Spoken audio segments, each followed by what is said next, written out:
the first time Ira Cooper spoke more than 2 words to a living soul in 3 years.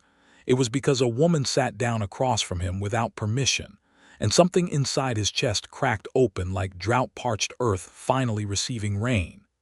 It was the spring of 1878, and the town of Harlan Creek, Texas, sat baking under a sky the color of bleached bone. The kind of sky that told you summer was coming early and would not apologize for it. Harlan Creek was not much of a town by any reasonable measure. A general store, a livery, a post office that doubled as a barber shop on alternating Tuesdays, a church that had lost its bell in a card game, and Doyle's Saloon, which served as restaurant, tavern, meeting hall, and the unofficial courthouse when the actual courthouse was too far to bother with. The whole town fit inside a mile of dusty road, and everyone in it knew everyone else's business, the way small towns always did and always would. Ira Cooper had lived just outside Harlan Creek for going on 6 years. He had a cattle operation north of town, a modest 140 head when things went well, fewer when they did not. He had a ranch house that needed a new porch step and a barn that had been patched so many times the patches had patches. He had a horse named Amos who was 17 years old and too stubborn to die. He had a dog with no name that had wandered in during a lightning storm 2 winters ago and simply stayed. What Ira Cooper did not have was anyone. He had not always been this way. There had been a time, not so terribly long ago, when Ira Cooper had been known as a laughing man. A man who would help a neighbor mend a fence without being asked, who played a decent fiddle at the harvest dances, who had a good firm handshake and a better smile. People liked him then. People sought him out. That was before the river took everything. The Braille River was not much more than a creek for most of the year, winding lazy and shallow through the valley northeast of Harlan Creek. But in the autumn of 1875, the rains came the way they sometimes came in Texas, not as rain at all, but as a reckoning. 3 days of rain, the likes of which no one in the territory had seen in living memory. The river swallowed its own banks, then swallowed the land beyond its banks, then swallowed everything in the valley with a terrible, unhurried patience. Ira Cooper had lost his wife, Clara, to the flood. He had lost his daughter, Rose, who had been 4 years old and had loved chasing the barn cats and singing songs she made up herself, the words of which never made any sense but the melodies of which were always sweet.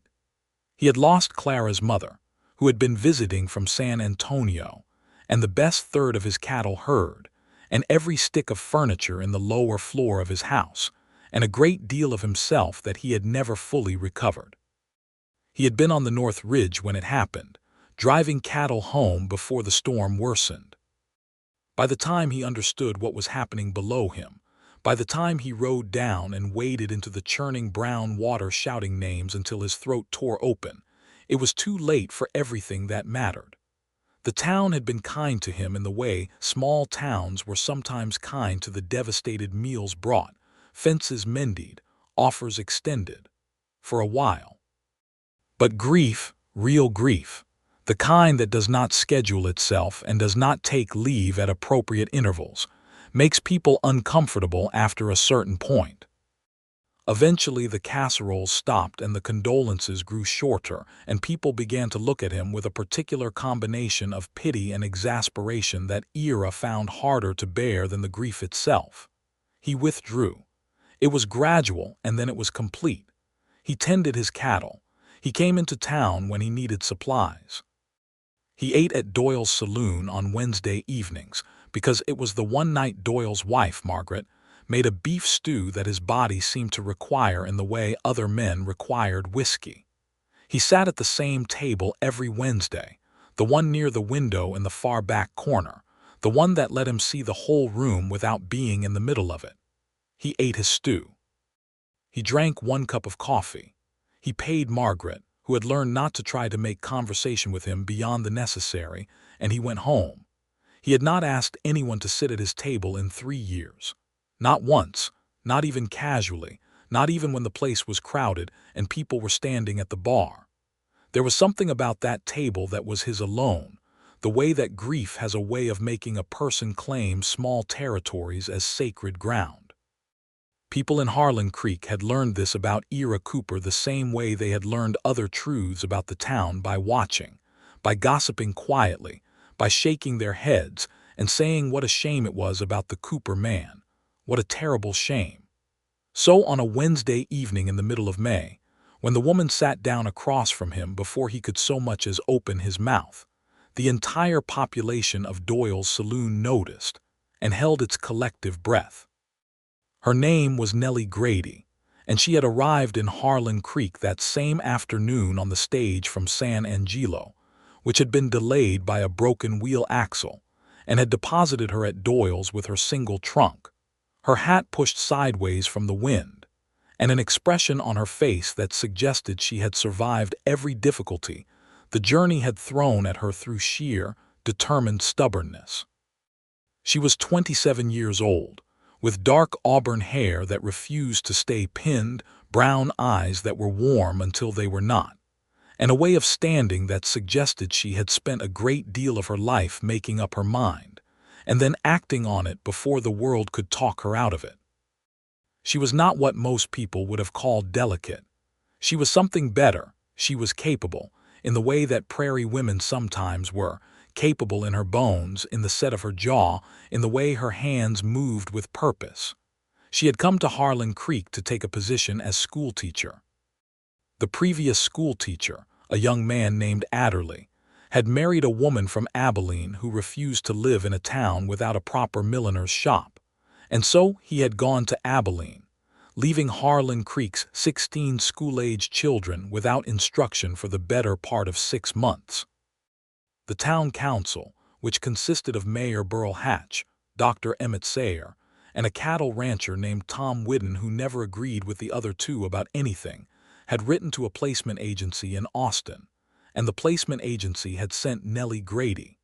She had come from a small town in central Texas, outside of Waco, where she had taught for 4 years. She had not come to Harlan Creek because she had dreamed of it or because the West called to her in any romantic way. She had come because there had been trouble in Waco, not of her making, but of a man named Gilbert Henson's making, a man who had been the son of the county's largest landowner and who had decided, with the certainty of men who have never been told no, that Nellie Grady's refusal of his attentions was a temporary condition he could change through persistence, and when persistence failed, through ruining her reputation with careful, deliberate lies. She had left because staying would have cost her more than she was willing to pay. She had stepped off the stage in Harlan Creek with $32.40 in her purse, a letter of appointment in her coat pocket, and absolutely no intention of being defeated by a new town or new circumstances. Doyle's Saloon was the only place in Harlan Creek that served food at that hour, and Nellie Grady was hungry with the deep, bone-aching hunger of a woman who had been traveling for 2 days on food that barely deserved the name. She had walked in, asked Margaret Doyle if there was something hot to eat, been told there was beef stew, and said she would take a bowl. Every table in the place was occupied. Every table except the one in the far back corner, where a man sat alone, his eyes on the window and his hands wrapped around a coffee cup, with the particular stillness of a man who had been sitting in his own silence long enough that it had become a kind of presence in itself. Nellie Grady was not a woman who stood when there was somewhere to sit. She was tired. Her feet hurt. She had 48 miles of bad road in her back and the remnants of dust in her teeth. She crossed the room with her bowl of stew and her bread roll and her cup of tea, and she sat down across from the man at the corner table, setting her things down with the matter-of-fact efficiency of someone arranging her campsite after a long march. She looked up at him. He was staring at her as though she had materialized from the air. He was somewhere in his mid-30s, she guessed, with dark hair going gray at the temples in a way that suited him more than it should have, and eyes the color of a November sky, gray and very still and carrying within them something that she recognized without being able to name it. He was lean in the way that men who worked hard and forgot to eat were lean. His face had been weathered by the sun and the wind, and there was a quality to it, like old wood that had been out in the weather so long it had become beautiful in a specific way. "I hope you do not mind," she said, because whatever else had happened in her life, her manners remained intact. "There are no other seats." He looked at her for a long moment. Then he looked around the room at the other tables, at the men who were watching this exchange with undisguised interest. "No," he said finally, "I do not mind." His voice was low and a little rusty, like something that had not been used much and needed warming up. He looked back at his coffee cup and did not look at her again for several minutes. That was fine with Nellie. She was hungry enough that she did not require conversation. She ate her stew with the focused attention it deserved, which was considerable because Margaret Doyle's beef stew turned out to be genuinely excellent, thick with root vegetables, and rich with a broth that tasted like someone had been coaxing it along since morning. She ate half her bowl before she noticed that the man across from her had not moved. She glanced up. He was looking at her now, not with the open staring of the other men in the room. She was aware of those. She was always aware of those, but with a quieter, more careful attention, as though he were trying to work something out. "Nellie Grady," she said, because she believed in addressing things directly. There was a pause. Then, "Ira Cooper." "Are you from Harlan Creek, Mr. Cooper?" Another pause. "Outside of it, North Ranch. I have come to teach school." He nodded, as though this was information he was filing away but did not require explanation for. She ate another spoonful of stew. "The stew is very good." "Margaret makes it Wednesdays," he said, and then seemed slightly surprised that he had offered this information. "I shall have to remember that." They were quiet again, but it was not, Nellie noticed, an uncomfortable quiet. Most silences between strangers had an edge to them, a kind of pressure, the expectation that one of them would break and say something to relieve the social tension. This quiet did not have that quality. It was simply quiet, the way a room is quiet when there is nothing specific that needs to be said. The man in the corner, Ira Cooper, looked out the window at the darkening street. Nellie ate her stew. The saloon noise went on around them, the clatter of glasses, the low rumble of conversation, someone at the bar arguing mildly about the price of feed corn. When Nellie pushed her empty bowl aside and wrapped both hands around her teacup, Ira Cooper said, without turning from the window, "You will want to talk to Mrs. Hatch about boarding. The mayor's wife takes boarders sometimes." Nellie looked at him. It was an unexpectedly practical and useful piece of information to receive from a man who had barely spoken 10 words. "Thank you," she said. "That is very kind." He said nothing further. But she noticed that he did not get up and leave for another half hour, which was longer, she would later learn from Margaret Doyle, than he had sat at that table on a Wednesday evening in anyone's recent memory. The next morning, Nellie Grady presented herself to Mayor Burl Hatch, who took her to the schoolhouse, which was a single-room building on the east end of town that smelled of chalk and accumulated years. It had 12 long-legged desks, a blackboard in need of new slate wash, a wood stove that Hatch said worked perfectly well as long as you did not open the flue too quickly, and 3 windows, 2 of which opened without argument. She had the schoolroom in order within 2 days.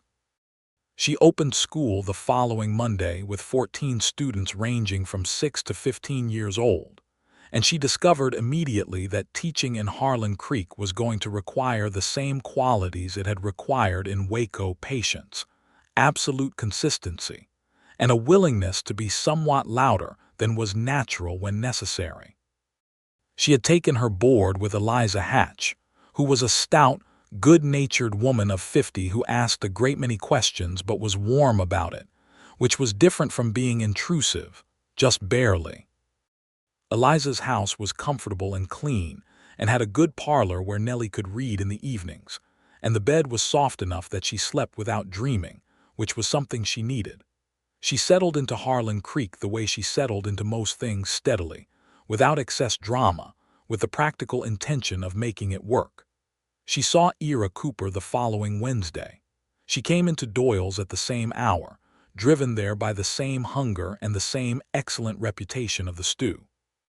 The same corner table was occupied by the same still man with the same coffee cup, and the room was equally full of people who quickly found other things to look at when she walked in.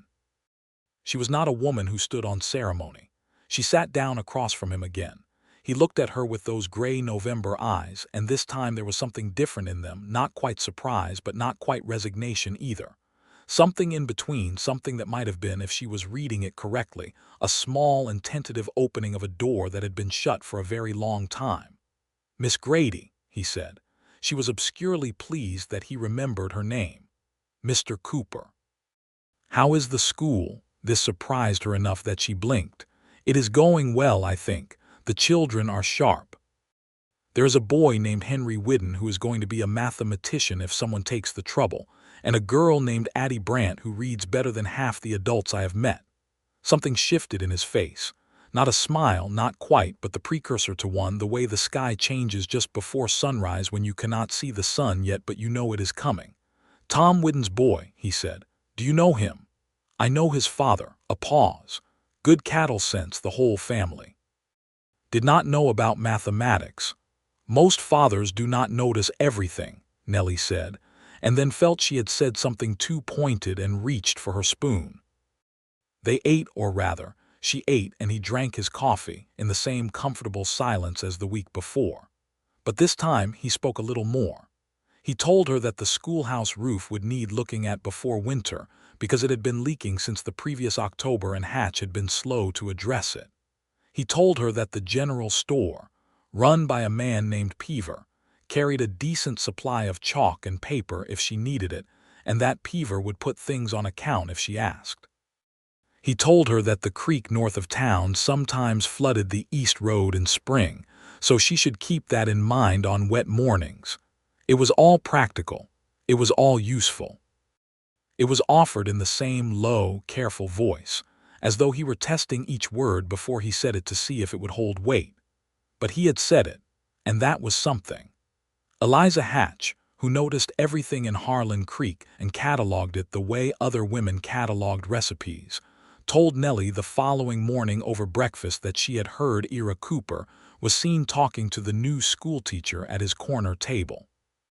"He does not usually talk," Eliza said, with the particular satisfaction of someone reporting a fact they consider significant. "He talked a little," Nellie said carefully. "Practical things. Practical things." Eliza stirred her coffee with a thoughtful expression. "Has not talked to anyone at that table since his wife died." Nellie set down her fork. "His wife died." Eliza told her about the flood. She told her about Clara and the little girl Rose and the mother-in-law from San Antonio. She told it with appropriate sobriety, not with gossip's relish, but with the plain human weight of a hard story, and by the time she finished, Nellie sat very still for a moment, looking at her plate. "That is terrible," she said quietly. "Yes," Eliza agreed. "It was." "He was not the same after." Nellie thought about those gray eyes, and the careful way he chose his words, and the quality of his stillness, not peace. She understood now, not contentment, but the stillness of someone who has learned to hold very still so that nothing more can be taken. She thought about this for several days. The Wednesday after that, she sat down at his table again, and this time she brought with her a copy of the local newspaper from San Angelo, which she had gotten through the mail, because she had found that having something concrete to discuss made conversation easier for people who were not naturally inclined toward it. "Have you read about the railroad?" she asked, spreading the paper on the table and turning it so he could see. He leaned forward, and she noticed that he smelled of cedar and horses and clean cotton, which was not an unpleasant thing to notice. He read the article, something about the Southern Pacific's plans for the region with a focused attention, and then he had an opinion about it, which surprised her because she had begun to think he might not have opinions, or might have locked them away with everything else. He had a very firm opinion, as it turned out. He thought the railroad was coming whether the ranchers wanted it or not, and that the smart thing to do was figure out how to make it work for you rather than argue against the current. "You sound as though you have thought about it," she said. "I have thought about it," he said, as though this were obvious, as though he thought about many things in the silence of his ranch and his lone evenings and his Wednesday cups of coffee, which she was beginning to understand he did. He was not a man who had stopped thinking. He had simply stopped sharing his thoughts with anyone. She found this interesting in a way she was not entirely sure she should. She had been in Harlan Creek for 6 weeks when she first rode out to see what the countryside looked like, borrowing one of Eliza's gentler horses on a Saturday morning with a clear sky and a light wind that suggested the day would be fine. She followed the road north, and then turned off it onto a track that wound up into the low hills, and she came around a bend of scrub cedar, and found herself looking at a cattle operation that she realized, from its position north of town, must be Ira Cooper's. She had not planned this. She had simply ridden north and the road had brought her here. The ranch was modest, a house, a barn, a smaller outbuilding, a water tank, fences in reasonable repair. There were cattle in the near pasture, a handsome if modest herd, and a gray horse in the paddock beside the barn that was old enough to have seen a great deal of the world. The place had a lived-in look, not neglected but tended without excess, the way a person manages things when they are doing it alone. She was turning her horse to go back when the door of the house opened, and Ira Cooper stepped onto the porch. He saw her immediately. He stood for a moment looking at her with an expression that she could not quite read at that distance. Then he raised his hand. She raised hers back, and because her horse had made the decision to stop and stand there, and because she was not a woman who was comfortable with awkward non-arrivals, she rode forward. "I apologize for trespassing," she said. "I was riding and lost track of where the road went." He looked at her with those careful eyes. "You did not trespass. The land is open out this way. Nevertheless, I should have paid more attention to where I was going."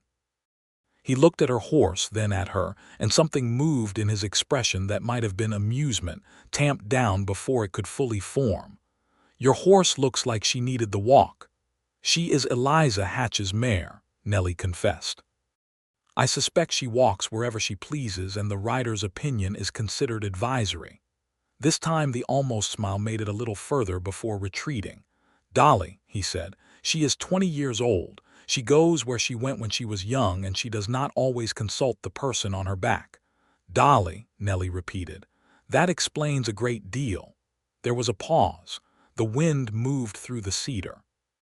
"I have coffee," Ira said, and then looked as though the words had come out before he had fully authorized them. She considered this. She considered the look on his face, which was a man who had surprised himself and was not certain whether to regret it. "Thank you," she said. "I would like that." She tied Dolly to the porch post and followed him inside. The house was clean and spare. There was a table, 4 chairs, a stove, a sideboard with 2 dishes stacked on it. There were no curtains on the windows, just the bare frames with the blue sky visible through them. There was a single shelf of books, which she noticed immediately, and a rifle above the door, and no other decoration except one thing. On the windowsill above the dry sink, there was a small china cup, painted with pink roses, clearly a woman's cup, clearly not used, clearly placed there and kept there deliberately. It sat in its place with the careful precision of something that has been arranged by a hand that needed it to stay exactly so. Nellie did not say anything about the cup. She sat at the table and wrapped her hands around the coffee mug he placed before her, and they talked, slowly and with many silences, about the cattle operation and the hay situation, and whether the spring rains would be enough, or whether he would need to sell some of the herd before summer. She asked questions because she was genuinely curious, and he answered because, she thought, he had not had anyone to discuss these things with for a very long time, and the thoughts needed somewhere to go. After an hour she stood and said she should get back before Eliza worried about her horse. He walked her to the porch and untied Dolly for her and held the horse's head while she mounted. "Thank you for the coffee," she said. "Thank you for asking about the cattle," he said, and then looked as though he had not entirely meant to say that either. She rode back to town thinking about a man who had been shut inside his own grief for 3 years, and did not seem to know quite how to open the door from the inside. She thought about it, and about the pink china cup on the windowsill, and about his daughter who had loved barn cats and sang songs with nonsense words, and she felt something in her chest that was soft and specific, and that she chose, carefully, not to name yet. She came back the following Saturday. Dolly, presented with an open gate and a rider with no fixed destination, went north again as though she knew perfectly well where she was going, which she probably did. This time Ira was in the near pasture checking fences, and he saw her coming from a distance, and when she rode up, he had a look on his face that she could only describe as carefully not surprised, which was different from surprised and different from expecting her, and was something in between that she found, against her better judgment, quite appealing. "Dolly again?" he asked. "Dolly is very opinionated," she said. "You could tie her to the porch post before you start," he said. "I could," she agreed, "but that seems unsporting." He looked at her for a moment, and this time the almost smile made it all the way brief and rusty and a little lopsided, and it changed his face entirely, opened it, let light into corners that had been dim for a long time, and Nellie Grady felt her breath catch in a way that she was not going to think about directly just yet. "Come and help me check this fence," he said. She dismounted and helped him check the fence, which meant walking the line of posts with him while he tested each one for rot, and she held the tools he needed, and listened to him talk about the cattle with a focus and an ease that she suspected he did not notice he was exhibiting, because it had been so long since he had talked easily about anything that he had lost the awareness of what it felt like. She came back the following Saturday, and the Saturday after that. By the third Saturday, it was not Dolly's decision. It was hers. She told herself it was because the countryside was beautiful and the rides were pleasant and the fresh air was good after a week in the schoolroom. She told herself these things the way people tell themselves necessary fictions. In Harlan Creek, people noticed. Harlan Creek was the kind of town where noticing was a civic activity. Margaret Doyle told Eliza Hatch, who told Dr. Sayer's wife, who told the minister's wife, who told several other women. And the general consensus, arrived at through the informal but highly organized network of town opinion, was that it was about time, and wasn't it interesting? And what did Nellie Grady know that the rest of them hadn't managed in 3 years? Eliza said nothing to Nellie except to make sure there was always something good for breakfast on Saturday mornings, which was its own kind of comment. Tom Whiddon, whose son Henry was the budding mathematician, ran into Ira Cooper at the feed store one afternoon in early June and reported afterward to anyone who would listen that Ira had smiled twice in the course of a 5-minute conversation, which was 2 times more than anyone had seen from him in years. And once the smiling had been about something the schoolteacher had apparently said about Dolly the horse, which Tom admitted he did not fully understand but which had clearly delighted Ira Cooper in some private way. What was happening at the corner table on Wednesday evenings had also evolved. They did not just sit in companionable silence anymore. They talked.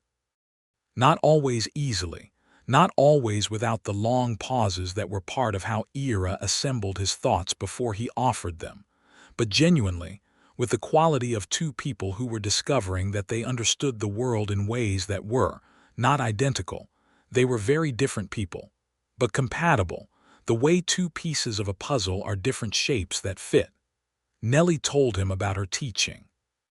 She told him about the children, Henry and his numbers, Addie and her books, the youngest Brant boy who had arrived in September unable to hold a pencil, and who could now write his name in a hand that was shaky but recognizable.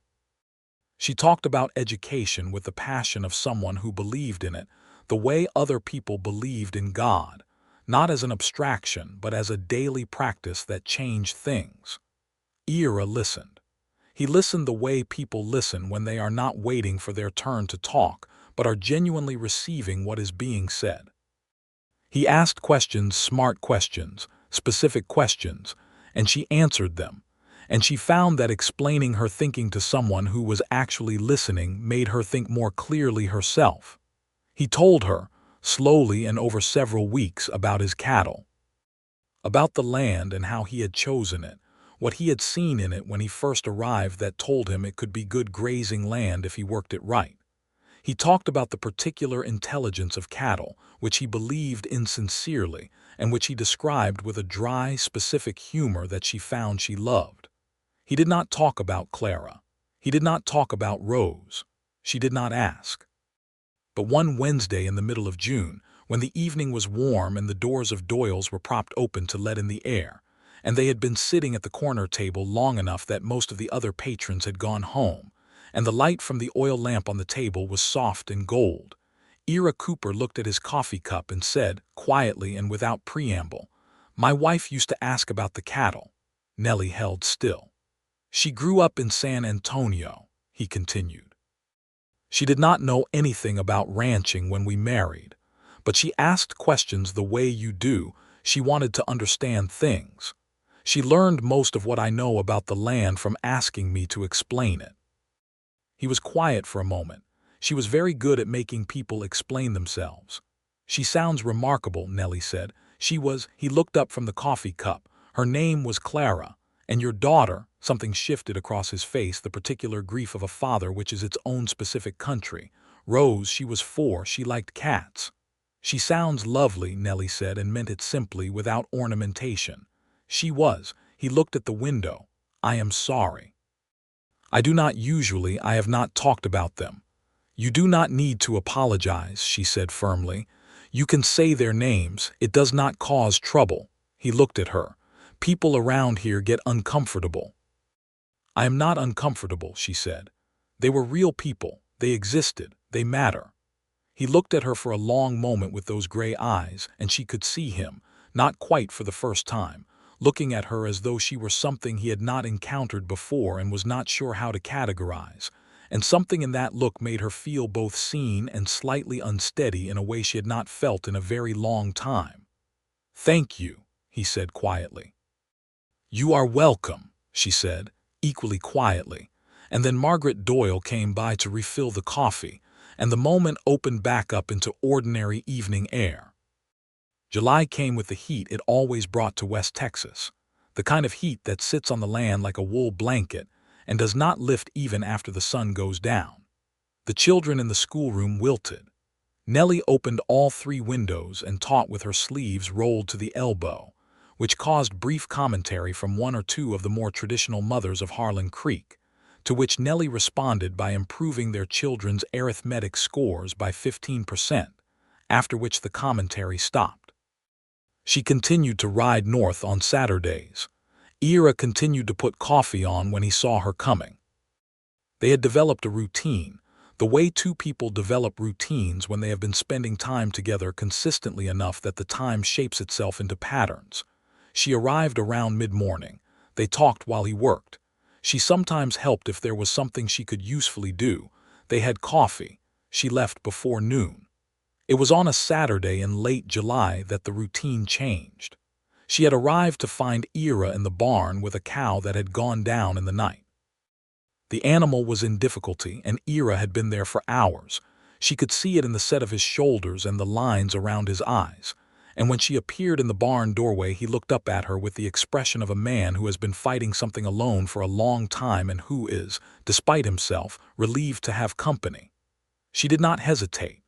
She tied Dolly outside, came into the barn, rolled up her sleeves, and said, "What do you need?" He told her. She did what he said. She was not squeamish. She had grown up on a farm in central Texas, and she understood livestock with the practical unsentimentality of someone who had grown up around them. They worked together for the better part of 2 hours, and at the end of it the cow was on her feet, and the calf that Nellie had not initially realized was the source of the trouble was standing on wobbling new legs, and Ira Cooper sat down on the barn floor with his back against the wall and let out a breath that seemed to have been held since before she arrived. She sat down beside him. Not across from him, as at the table beside him, shoulder close to shoulder, in the straw-smelling dark of the barn with the afternoon light coming through the slats. "Good calf," she said. "Good calf," he agreed. They were quiet for a while. Outside, one of the other cattle moved and shifted, and the sound was peaceful. The new calf found its legs and moved toward its mother with the earnest determination of new life. "I could not have managed that alone," Ira said. "You would have managed," she said, because she believed he would have. "But I am glad I was here." He turned his head and looked at her, and she turned her head and looked at him, and they were very close, closer than they had been before, and she could see the gray of his eyes very clearly and the lines that the sun and the grief had put around them, and something in her chest said, simply and without ambiguity, there. She looked away first, back at the calf. "I have been meaning to tell you," she said, keeping her voice steady, "that the schoolhouse roof is still leaking. I have put a bucket in the northeast corner, but I suspect winter will not be merciful." He let the change of subject happen, which told her he had felt the same thing she had felt and was as uncertain what to do with it as she was.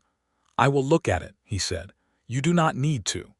"I know I do not need to." A pause. "I will look at it." He looked at it the following Tuesday, arriving at the schoolhouse after the children had gone home for the day, and climbing up onto the roof with a methodical competence that she watched from the schoolroom door, not looking at the roof, particularly, but at the man on it, the way the late afternoon light fell across him, the way he moved with the deliberate economy of someone who has learned that bodies are useful and should be treated accordingly. He came down after an hour and told her that 2 rows of shingles on the northeast corner needed replacing, and that there was a split beam under them that was going to cause trouble if it was not addressed. "Can it be fixed?" she asked. "Yes," he said. "I will need to bring materials. I can come back Thursday if the school is out early. The school is always out at 3. Thursday then." He came Thursday. He came the Thursday after that, working on the roof with focused persistence until the problem was solved. And each time he climbed down at the end of the afternoon, Nellie had contrived to have something worth offering: a cup of tea, a piece of pie from Eliza's kitchen, once a whole dinner that she had made herself in Eliza's kitchen and brought in a covered pot, which Eliza had observed with great satisfaction and said nothing about. They ate dinner together at the schoolroom table, with the children's slates stacked in the corner and the last of the daylight coming through the clean windows, and it was the most natural thing Nellie could remember doing in a very long time. "You made this?" He asked about the stew, and it was not quite the same stew as Margaret Doyle's. It was her own version of it, heavier on the pepper, with a particular way of handling the broth that she had from her mother. "My mother's recipe," she said, "more or less." "It is very good," he said, and he meant it. She could tell that he meant it, and there was something in the way he said it that was about more than the food. In August, the situation with Gilbert Henson arrived in Harlan Creek. She had not thought about Gilbert Henson in 2 months, which was itself a small miracle, because in the last days in Waco she had thought about him constantly with the exhausting vigilance of someone who had been made afraid. She had thought she had outrun it, or outlasted it, or that distance and time had been enough. She was in the schoolroom on a Monday morning when a man she did not recognize came into the doorway and asked for Miss Grady in a tone that was not quite respectful but not quite outright rude, the tone of someone who has been paid to deliver a message and is disinterested in the feelings of the recipient. He handed her a letter. The letter was from Gilbert Henson, and it said, in Gilbert Henson's particular way, all surface courtesy, and underneath it the flat certainty of a man who believes he will always get what he wants, that he had heard she was in Harlan Creek and that he was coming to speak to her. It did not say when. It did not need to. The uncertainty was its own kind of pressure. She read it twice. She folded it and put it in her coat pocket and finished teaching the morning session. She ate her lunch in the schoolroom. She taught the afternoon session. Then she sat at her desk after the children left and allowed herself to feel what she felt, which was afraid, and then she allowed herself to think about what to do about it, which was more useful. She considered not telling anyone. She had handled Gilbert Henson by herself in Waco, or rather, she had failed to handle him and had left instead, and the leaving had worked well enough but had cost her the position she had worked 4 years to build. She did not want to leave Harlan Creek. She had begun to belong here in a way that surprised her with its depth. The children, Eliza, Margaret Doyle's Wednesdays, the schoolroom with its new fixed roof and its chalk smell, the North Road, the horse named Dolly who went where she wanted, the corner table at the back of the saloon, a man with gray eyes who had started smiling more than twice a month. She told Eliza that evening, because Eliza was practical and steady and would not panic. Eliza listened with the particular focused stillness of a woman who has dealt with difficult things before. Then she said, "Tell Ira Cooper." Nellie looked at her. "That man," Eliza said carefully, "has not taken an interest in anything outside of his cattle in 3 years, but I know what I have seen this summer, and I know that if you told him about this, he would want to help, and I think," she paused, "I think helping you with something real would be good for him." Nellie thought about this for a long time. She rode north on Saturday morning earlier than usual. Ira was already outside when she arrived, working at the fence on the south side of the property, and he straightened when he saw her coming, and she could see, even from a distance, the thing that happened in his face when he saw her that she had been pretending not to notice for weeks. She dismounted and walked to him and handed him the letter without preamble. He read it. She watched his face as he read it, and she watched the careful quality of his expression change, layer by layer, first reading, then understanding, then something harder and more specific. He folded the letter and handed it back to her. "How long has he been doing this?" She told him about Waco. She told him the whole thing, which she had not told anyone in Harlan Creek, because she had not wanted to begin her time here as a woman with a story attached to her. She told it plainly, without excess, as a sequence of events that had happened and that she had managed as best she could. Ira listened with the same complete attention he gave everything, and when she finished he was quiet for a moment. "You left your position," he said. "You left 4 years of work." "Yes, because of him." "Yes." He looked at the letter in her hand. "He does not know yet that it will not work the same way here. I am not sure how to make him know that," she said.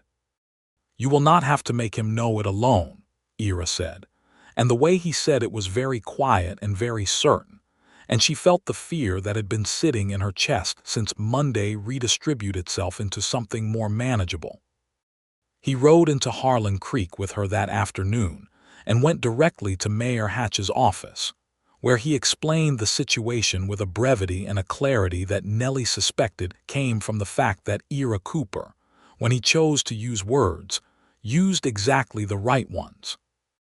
Hatch listened and then went and got Deputy Earl Sims, who was a competent if unimaginative man with a good reputation for keeping order, and between the 3 of them they established that, when Gilbert Henson arrived in Harlan Creek, he would be met, politely but with absolute firmness, and informed that harassment of the town's schoolteacher was not a thing the town of Harlan Creek was prepared to countenance. Gilbert Henson arrived 2 weeks later, driving a hired buggy, wearing a city coat that was badly suited to the August heat, and carrying with him the full confidence of a man who has never genuinely encountered resistance. He encountered it at the edge of town in the person of Deputy Sims, who explained the situation with a politeness that was, as Ira had suggested, completely immovable. He encountered it again when he attempted to speak to Nellie at the schoolhouse, at which point Tom Whidden and 2 other ranchers who had heard about the situation appeared on the schoolhouse step with the easy stance of men who have nothing particular to do right now but stand here, which conveyed the message clearly enough. Gilbert Henson did not stay the night. He drove his buggy back the way he had come, and whatever story he told himself about why he had retreated, the result was the same. He left and he did not come back. Nellie heard about his departure from Eliza, who had it from the man at the livery, And she sat in the parlor for a moment with her hands in her lap and felt something release in her that had been held tight since Waco, that had been held tight, if she was honest, for longer than Waco. She went to find Ira. He was at Doyle's, which was not Wednesday, but he was there at the bar talking to Tom Whidden, and when she came in through the door both men turned, and Tom Whidden had the grace to find something else to look at. She crossed the room to Ira. "He is gone," she said. "I know," he said. "Thank you," she said. "Not just for this, for all of it." He looked at her. They were standing close, closer than the barn had been, closer than the schoolroom table, and the saloon noise was around them, but it was like weather, like something happening at a distance. "Nellie," he said, and the way he said her name was different from the way he had said it before. She could hear the difference, specific and certain. "Yes," she said, which was not exactly a response to anything he had said, but which was a response to the thing that was happening between them, the thing that had been happening for months, the thing she had been careful and patient and slightly terrified about. He took her hand. It was a deliberate, careful action, the kind a man takes when he has thought about it and decided it matters enough to do without hedging, and his hand was warm and calloused and completely steady. "I would like to take you to dinner," he said. "Not at Doyle's, not on Wednesday, a proper dinner on a proper evening at whatever hour suits you." She looked at their joined hands. She looked up at him. "Sunday," she said. "Sunday suits me." He came for her Sunday at 6 in the evening with his wagon cleaned and Amos looking as dignified as a 17-year-old horse could manage. And she wore her blue dress, the good one, and Eliza watched from the parlor window with an expression of profound and satisfied vindication. He took her out to a spot on the ridge north of town where you could see the whole valley spread out below, and he had brought a dinner that he had made himself, which was not Margaret Doyle's standard, but was substantial and honest, and included a dried apple cake that he had clearly put some effort into. And they sat on the back of the wagon in the evening air and ate and watched the sky go pink and then amber, and then the deep blue that comes before stars. They talked for hours. Not about cattle or school or the roof. About everything else, about where they had come from, the particular textures of their childhoods, what they had wanted when they were young, and what life had done with those wants. She told him about her father's farm, about her mother's kitchen, about the specific moment she had understood that teaching was the thing she was meant for. He told her about coming to Texas, about the land, about the years before the flood when everything had been different and he had been different, and he had not known yet that life contained the things it had later shown him it contained. He talked about Clara with a fullness he had not managed before, not just her name, not just the fact of her, but who she had been, the texture of her, and Nellie listened without jealousy, which she examined later and found to be genuine. She was not jealous of a woman who had loved this man and been taken from him. She was only sad for the loss of both of them, which was the right feeling. "I did not think I would be talking about this," he said, looking at the darkened valley. "I did not think I would be talking like this with anyone. I had stopped expecting it." "I know," she said. "How do you know?" She thought about how to answer this. "Because I could see it in you when I sat down at your table that first night, the way you held yourself, like you had built walls and were maintaining them. And you sat down anyway. You looked like you needed someone to sit down." He turned to look at her, and in the starlight his gray eyes were dark and very clear, and he said, "Nellie, I want to say something and I need to say it plainly because I do not know how to say things any other way." "I prefer plain," she said. "I have not felt like this since before the river took everything," he said. "I had not expected to feel like this again. I am not sure I thought I deserved to. But I feel," he paused, and she could see him weighing the words with his usual care. "I feel like myself again, around you. I feel like a version of myself that I had thought was gone." Her throat tightened in a way that she did not mind. "Ira," she said, "yes. I came to Harlan Creek because someone in Waco made me leave somewhere I had built for myself." She held his gaze. "And it has taken me some time to understand that coming here was not a loss, that Harlan Creek is the better place. That this," she made a small gesture that meant all of it, The valley, the evening, the man beside her, is the better thing. He reached for her hand again, the same deliberate, certain action, and this time she turned her hand over and laced her fingers through his. "I would like to keep sitting at your table," she said. He brought her hand up and pressed his lips to her knuckles, which was the most old-fashioned and completely perfect thing anyone had ever done to her. And when he looked up at her, his face was open in a way that she had been watching it open for months, and that was now, finally, all the way there. "I would like that," he said, "very much."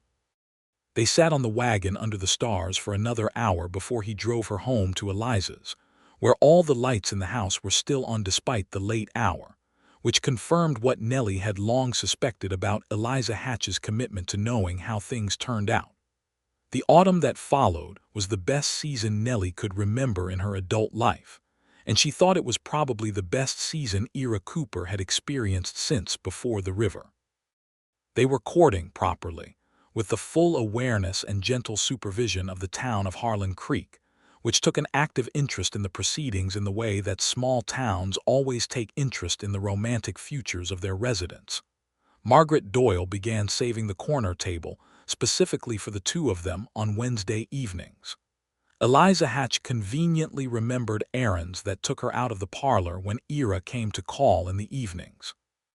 Tom Whidden, who was not a sentimental man, told Ira at the feed store one October morning that the schoolteacher was the best thing that had walked into this town in a decade, and that Ira ought not to be slow about things, which Ira received with the same measured gravity with which he received most information. He was not slow about things, as it happened. He proposed to her on a Saturday in November, at the ranch, in the kitchen, in the middle of a completely ordinary morning, in which he had been showing her how he made coffee the particular way he made it, and she had been arguing gently that more grounds did not mean better coffee, and they had been laughing, actually laughing, at the silliness of the argument. And in the middle of the laughter, he had simply stopped and looked at her with everything he had on his face, no walls, no careful distance. Just Ira Cooper looking at Nellie Grady, the way she had suspected he had been looking at her for a while when he thought she was not watching. "Marry me," he said. Not a question in his voice, but not a command either, an offering, something placed on the table between them. She had known it was coming. She had known it the way you know weather is coming, not the hour but the certainty. She had been thinking about her answer for weeks. "Yes," she said. "Of course, yes." He kissed her for the first time then, in his kitchen with the coffee going on the stove and the morning light coming through the windows, and it was not tentative, not exploratory. It was a man who had decided something and was acting on that decision with his whole self, and she kissed him back with equal completeness. And when they separated, she kept her hands on his chest and he kept his on her face, and they stood there in the good, ordinary kitchen light, breathing together. "We will have to tell Eliza," she said finally. "Eliza already knows," he said. "How does Eliza already know?" "Eliza," he said, with a warmth that suggested he had come to have considerable affection for Eliza Hatch over the course of this autumn, "knows everything." They were married in December, in the church that had lost its bell but which was full of Harlan Creek and its surrounding ranches. Every person who had watched this story unfold over the past 7 months and who had come to see the end of it, which was, as such endings often are, also a beginning. Nellie wore a dress she and Eliza had made together over 3 weeks of quiet, satisfied evenings, ivory wool with blue trim, and her hair was properly pinned for once. Ira wore his best suit, which Nellie had discovered in the back of his wardrobe and had taken to Peever's general store to have pressed, and which fit him better than he seemed to know. The minister who performed the ceremony was new to town, having arrived only 2 months ago, and did not fully understand the weight of what he was witnessing. The significance, to everyone in that room, of Ira Cooper standing at an altar and looking at a woman the way he was looking at Nellie, with the full, unguarded openness of someone who has come back from very far away and has arrived somewhere better than he left. After the ceremony, there was a supper at the church hall that the women of Harlan Creek had assembled with the enthusiastic collective force of a community that has been waiting for a reason to celebrate. Margaret Doyle brought her beef stew. Eliza brought her apple pie. Various other women contributed various other things until there was more food than any number of people could reasonably eat, and the fiddler that someone had located from the ranch 3 miles west played until midnight, and Nellie danced with Ira and found that he was better at it than he had let on. "You play fiddle," she said, remembering what Eliza had once told her. "I used to," he said. "I have not for a long time." "Will you again?" He looked at her. "Yes," he said. "I think I will." She moved into the ranch house in the first week of the new year, 1879, which came in clear and cold with a sky like blue glass and the promise of a good winter, the kind that stays honest about itself rather than surprising you.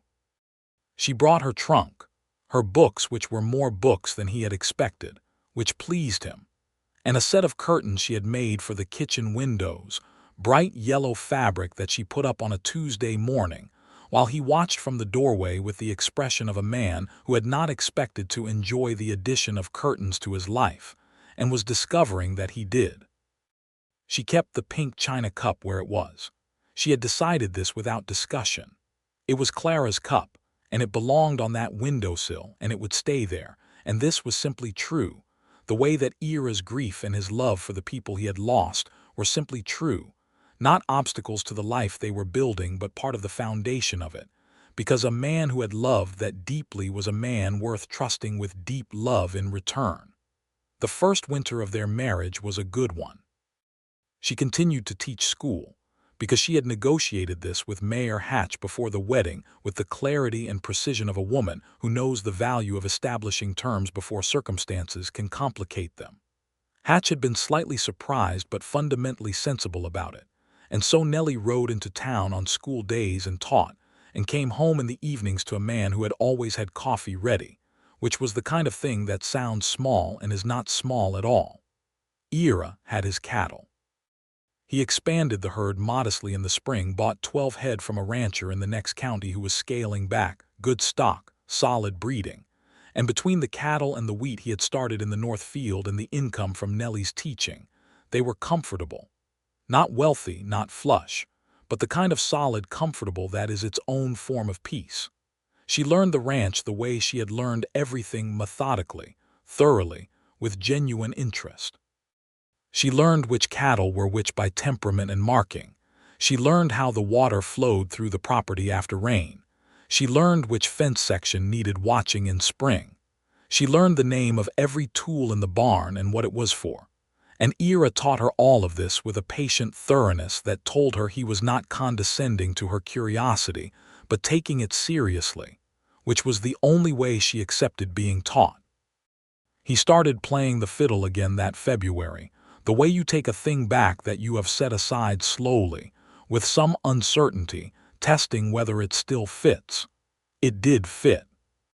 He played in the evenings after supper, not great performances, just the quiet working out of melodies, and Nellie read her books by the lamp, and the sound of it filled the house in a way that was warm and specific, and that she would remember all her life, as the sound of the first winter.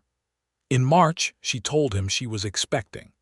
They were at the kitchen table, early morning, coffee just poured, the first light coming through the yellow curtains.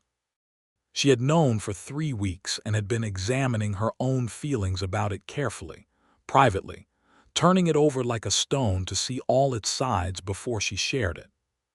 What she had found under it when she looked was a joy that was genuine and clear and not complicated by anything, which was its own gift.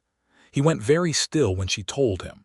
She watched him carefully because this was the part she had thought about most, what it would mean to Ira, who had lost a daughter, to know there was going to be a new child. He set down his cup. He looked at her for a long moment.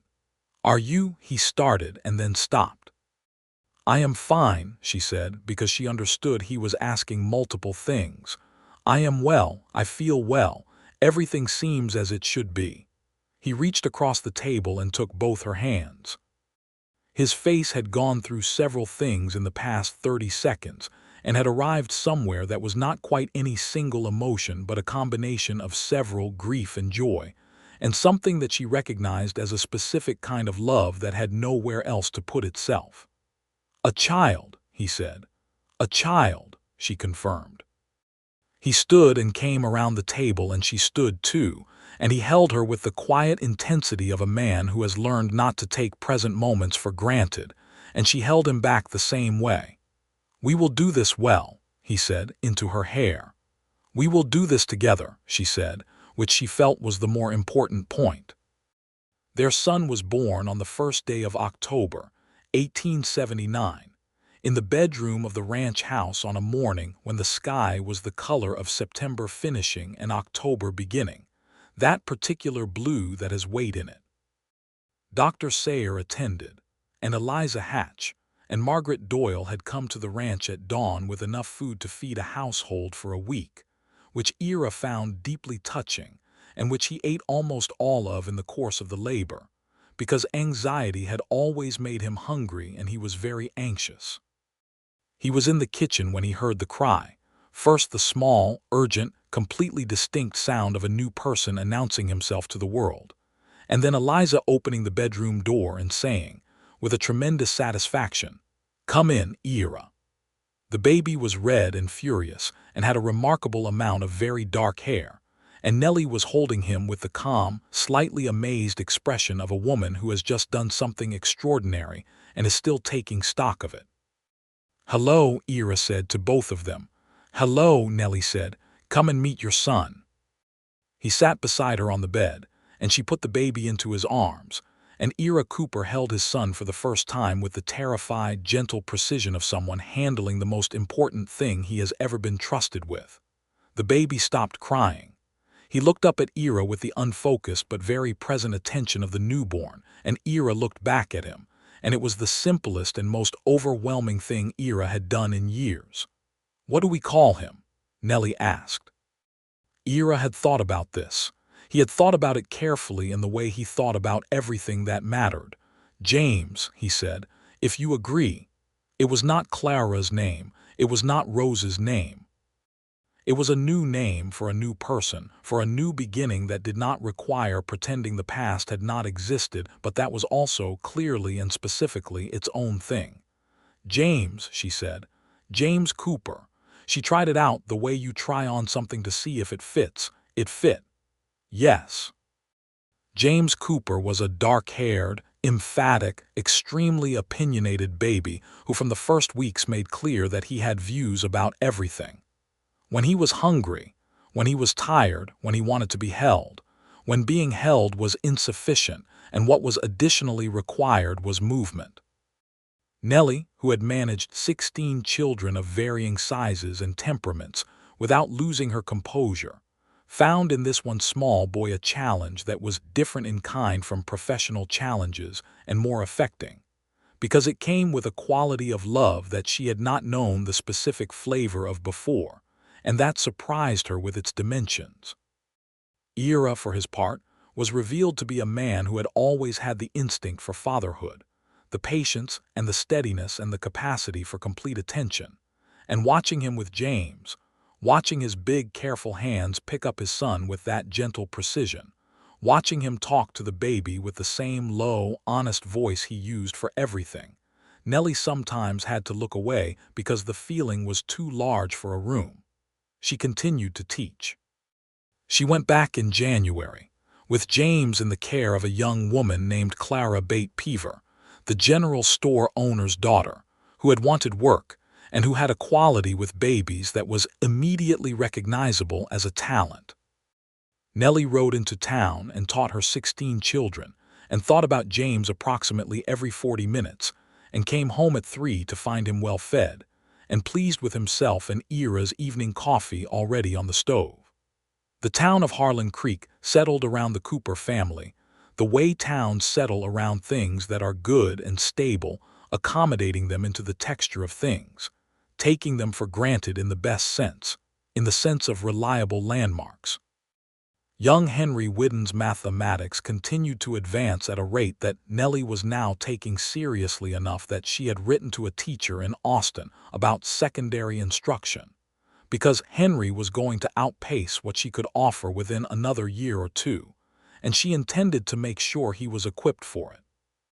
His father Tom came to her one spring evening to tell her that Henry had said he wanted to go to university, which Tom said with the particular expression of a man who had not anticipated this and was trying to sort out how he felt about it. "Good," Nellie said. Tom looked at her. "He should go," she said.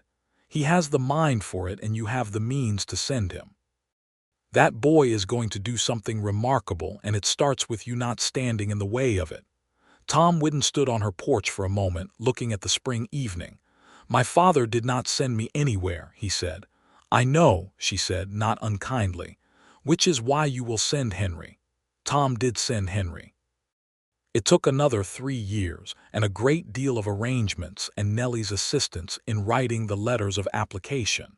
But Henry Whidden went to Austin for his schooling at the age of 16, and he wrote Nellie letters from there that she kept in a box in the sideboard.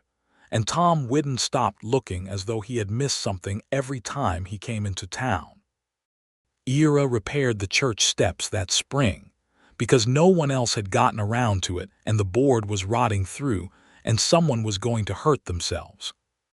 He did this without being asked, as he did most things, appearing one Saturday morning with tools and lumber and working through the afternoon until the steps were sound, then going home without announcing that he had done it, which was how the town gradually relearned what it had known before the river, that Ira Cooper was the kind of man who fixed things that needed fixing. He began talking more. Not excessively, not in a way that was foreign to his nature, but the walls that had made him so completely unreachable in those 3 years of grief had come down enough that he was accessible, available, part of the community in the way he had been before and had not been since. Men sought his opinion about cattle and land and the railroad, which was now genuinely coming, and he gave it in his careful way.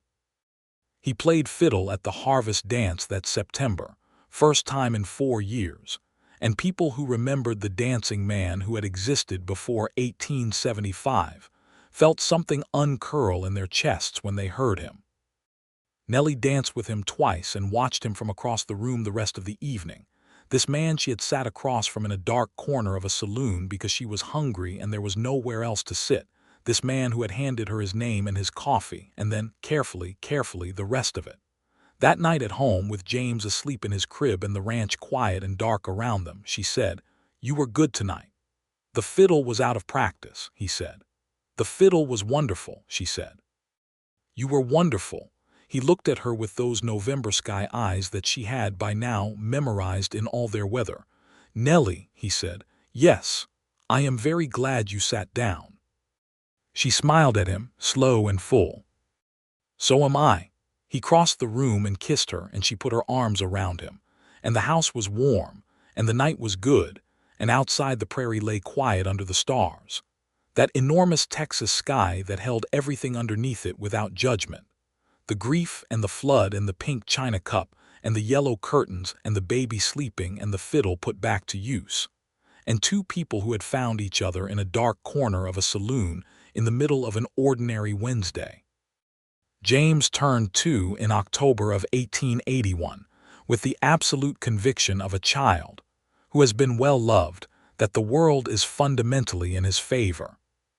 He had Ira's gray eyes and Nellie's auburn hair, in a combination that caused Margaret Doyle to say, the first time she saw it, that someone had been showing off. He was beginning to talk with great determination, sentences arriving slightly before the vocabulary was fully equipped for them, so that he communicated in a mixture of complete words and sounds that stood in for words, which Ira and Nellie understood perfectly, and which gave James a constant, satisfying sense of being understood. Ira had taken to bringing James out to the pasture with him in the mornings, carrying him on one arm while he checked the cattle with the other hand, talking to him in the low, careful voice about the animals and the land, the same way he talked to Nellie, as though there were no conversation that did not deserve honesty and specificity. James listened with the focused attention of a child who senses he is being talked to rather than at, which is something children can always tell. It was in the spring of 1882 that Nellie told him she was expecting again. The second telling was different from the first. There was no careful watching of his face for the complicated emotions, because those had resolved themselves over the 2.5 years since James's arrival, resolved into a settled and certain joy. He was simply glad, straightforwardly, and he kissed her in the kitchen the same way he had kissed her the day they had agreed to marry, with his whole self. "Another Cooper," he said. "Another Cooper," she confirmed. "James is going to have opinions about this." "James has opinions about everything," Ira said, which was true and which both of them found entirely delightful. Their daughter arrived the following November, on a night when the first real cold of the season had come down from the north, and the stars were sharp and very bright. Ira sat with James, who was 3 and deeply interested in what was happening, and was being managed with the combined efforts of Eliza Hatch, who had made a special trip out from town, and a great many of his favorite things being produced in sequence. The daughter was quieter than James had been, arriving into the world with an observant calm, her eyes open and moving as though she were already taking inventory. She had Nellie's brown eyes and Ira's dark hair, and a quality, even in her first hours, of watchfulness that suggested she was going to understand more than people expected. "A girl," Nellie said, holding her, and her voice was a particular kind of soft. Ira sat beside her, James already asleep on the trundle that had been brought into the bedroom for the occasion, the small lamp burning on the table, and he looked at his daughter with the full weight of everything a man carries when he looks at a daughter. The love, and the memory, and the knowledge that the world contains the things it contains, and the determination to stand between her and whatever he can. "Rose," Nellie said carefully, watching him. He looked up. "If you want," she said, "we can call her something else. There are many good names." He looked at the baby in her arms. He looked for a long moment. "Rose," he said. "Yes." It was not replacing. It was not forgetting. It was carrying forward, which is what the living do with the ones they have loved and lost. They carry them forward into new mornings, new rooms, new years, and the love does not diminish for being doubled. He reached out and touched his daughter's cheek with one finger, very gently. "Hello, Rose," he said. The baby, who had been looking at the ceiling with her watchful brown eyes, looked at him. The pink china cup stayed on the windowsill above the dry sink, where it had always been. Nellie had never moved it, had never intended to, and now that there was a second Rose in the house, it seemed, if anything, more properly placed than before. A small memorial, a continuity, a reminder that the life they had built had been built on ground that had known sorrow, and that was richer for it, the way ground is richer after flood. Though it takes a long time to see that, and you cannot always be expected to see it while you are still in the water. James, who was 3.5 and had very strong opinions, announced that the baby was too small and could not keep up with him, which was true, and which Ira told him would correct itself given time, and James accepted this with the pragmatic patience of a child who has learned that his parents generally know what they are talking about. The winter of 1882 passed into the spring of 1883, and the spring brought what it usually brought to that part of Texas. The big sky clearing after the wet season, the grass greening along the creek lines, the cattle restless in the way they were restless when the season changed, the whole landscape shifting into its summer colors with the slow theatricality of something that knows it has no need to hurry because it will be magnificent whenever it arrives. Nellie taught school through all of it. She had been in Harlan Creek for 5 years now, and the school had grown. There were 22 students because the county had grown, because the railroad had indeed arrived 2 years ago and brought with it new families and new commerce, and because Harlan Creek had become, incrementally but definitely, a more solid town than it had been when Nellie's stage had lurched into it with a broken axle in the spring of 1878. The schoolroom had been expanded. Hatch had finally authorized a second room, which meant Nellie could divide the older students from the younger ones and give each group the instruction that was appropriate to them. She had hired an assistant, a young woman from San Angelo named Lucy Marsh, who was 22 and earnest and quick, and who reminded Nellie sometimes of herself at that age, before Waco, before the necessary education of learning how the world was disposed toward ambitious women and what you had to be willing to pay for your ambitions. She was careful with Lucy Marsh in the way she wished someone had been careful with her, specific about the challenges, honest about the politics, clear about the strategies that worked. Lucy looked at her sometimes with the expression of someone receiving information that is useful in a way that will only be fully understood later. The cattle operation had expanded too, steadily, responsibly, in the way Ira did everything.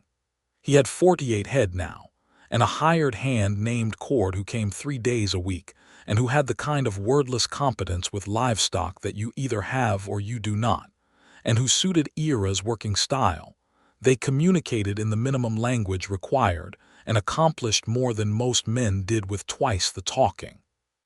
The ranch house had new porch steps, finally, and a second bedroom that Ira had built himself over the course of 2 months the previous summer, working in the evenings after the day's work was done, Nellie bringing coffee and sometimes sitting on the ground beside the wall with James on her lap while Rose slept inside, watching the walls go up in the long summer light.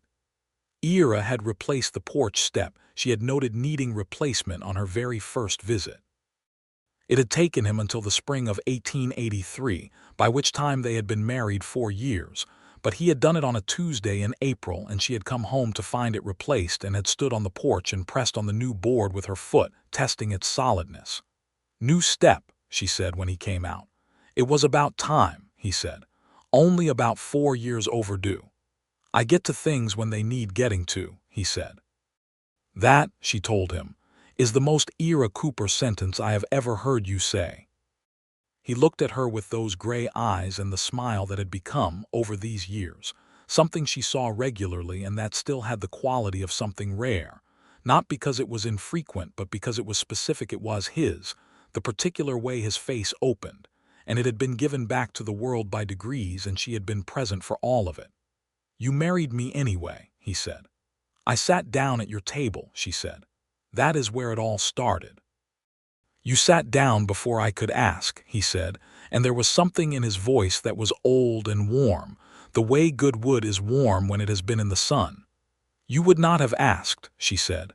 "No," he agreed. "I would not have." "Well then," she said. "Well then," he said. James crashed out of the house behind them at this point at full speed, being chased by the dog with no name who was now 3 and had settled into a permanent puppyhood. And Ira caught his son under the arms and swung him up with the ease of a man who has been picking up this particular person since he was 3 months old. And James shrieked with delight, and Rose appeared in the doorway to observe this chaos with her characteristic watchful calm. And the dog circled them all with his tail, going like a windmill. The evening light lay across the ranch in long gold stripes, the way it did in late April when the days were lengthening, and the air was warm enough to stay out in but cool enough to be comfortable. And it was, by any reasonable measure, a good evening, a good spring, a good life. There was a Sunday afternoon in May of 1883 that Nellie kept afterward as a kind of interior landmark, a point to which she returned in memory when she needed to know what goodness looked like when it was fully assembled. It was not an exceptional day by any external measure. Ira had played fiddle after dinner, just working through some pieces he had been relearning, with James sitting cross-legged at his feet as though the music were a physical thing he could be closer to, and Rose asleep in her crib, and the yellow curtains moving in the breeze from the open kitchen window. Nellie sat in the good chair by the lamp, doing the mending, and listened to the music and the quiet and the sounds of the ranch in the late afternoon, the cattle somewhere in the middle distance, the old horse Amos in his paddock, the dog outside in the yard doing something purposeful in the dirt. The pink china cup was on the windowsill, pink roses on white ground, and the May light touched it and made it glow a little. And Nellie looked at it and thought of Clara and Rose, the first Rose, and of the flood that had taken everything, and of the man in the corner of a saloon who had been sitting in his grief, like a man who has stopped expecting anything from the world. She looked at Ira, who was playing something she recognized now as a piece he had been teaching himself in the evenings, a slow, sweet melody that had no name she knew, but that sounded like something you might hear at dusk in late summer when the day is done and the night is kind. He glanced up and met her eyes over the fiddle, and the look between them had the weight of everything that had accumulated in the years, since a woman had sat down across a table from a man who had not asked her to. The whole history of it. The Wednesday stews and the fence lines and the barn and the flood and the cup and the curtains and James and Rose, and the fixed porch step, and the school and the fiddle and the long evenings and the 1,000 cups of coffee. He held her gaze for a moment, still playing, and the look on his face was everything. She looked back down at the mending, smiling to herself. On a Wednesday in September of 1883, they went to Doyle's for supper. It was not a notable occasion, not an anniversary or a birthday, just a Wednesday, the way Wednesdays in Harlan Creek had always been for Ira Cooper. Except that now he did not go alone, and the table in the far back corner was large enough for a family, and James sat beside his father and Rose sat in Nellie's lap, because she was not quite ready for her own chair in a restaurant but was extremely interested in the stew. Margaret Doyle brought the beef stew and smiled at the four of them in a way that managed to be warm without being intrusive, which was a skill. Ira poured coffee for himself and tea for Nellie, and he tore James's bread into manageable pieces with the absent ease of a father who has done this 100 times, and Rose examined her stew with the scientific attention she brought to everything new.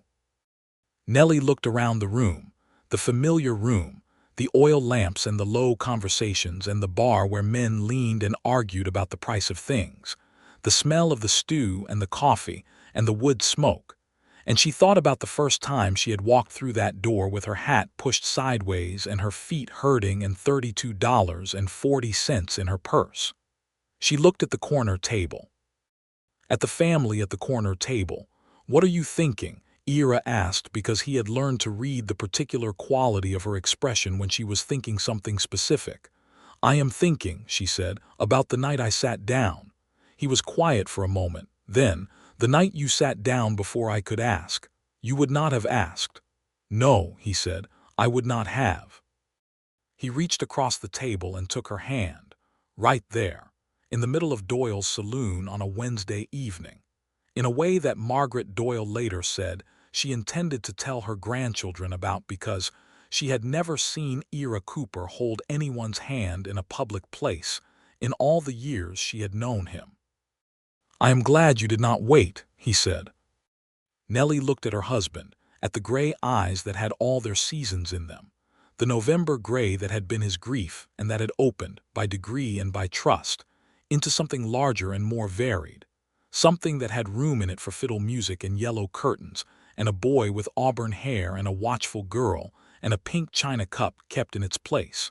Something that had room for all of it because she had sat down at the table, and the world had turned out to be, against all the evidence the flood had offered, capable of giving back as much as it had taken. "I was hungry," she said simply. He laughed properly, the full laugh that had come back to him, the way the fiddle music had come back, the way all the locked-away things had come back gradually as the walls came down. And it was a good sound in a good room. And James looked up from his stew with enormous interest at the novelty of his father laughing like that. And Rose looked up from hers and smiled the way she smiled, private and complete and wholly satisfied. The evening light came through the windows of Doyle's saloon in that particular western way, horizontal and amber, touching everything it reached, and outside the town of Harlan Creek went about its business under the Texas sky, and the cattle were in the north pasture, and old Amos was in his paddock, and the fiddle was in the house waiting for the evening, and the yellow curtains were moving in the September air, and the pink china cup was on the windowsill where it would always be. And at the corner table, a family sat and ate their supper. The man at the corner table had not asked anyone to sit there in 3 years. The woman had sat down before he could ask. And the whole long, beautiful, honest story of them had followed from that single moment, the way rivers follow from their sources, inevitable and various, and finding their way through the land, shaping it as they go, until you cannot imagine the landscape without the water in it, until the water is simply part of what the place is, the best part, the part that makes everything else make sense. The last yellow light of the September evening stretched across the floor of the saloon, across the table, across the 4 of them, and the night came in gently behind it, and it was good. It was very, very good.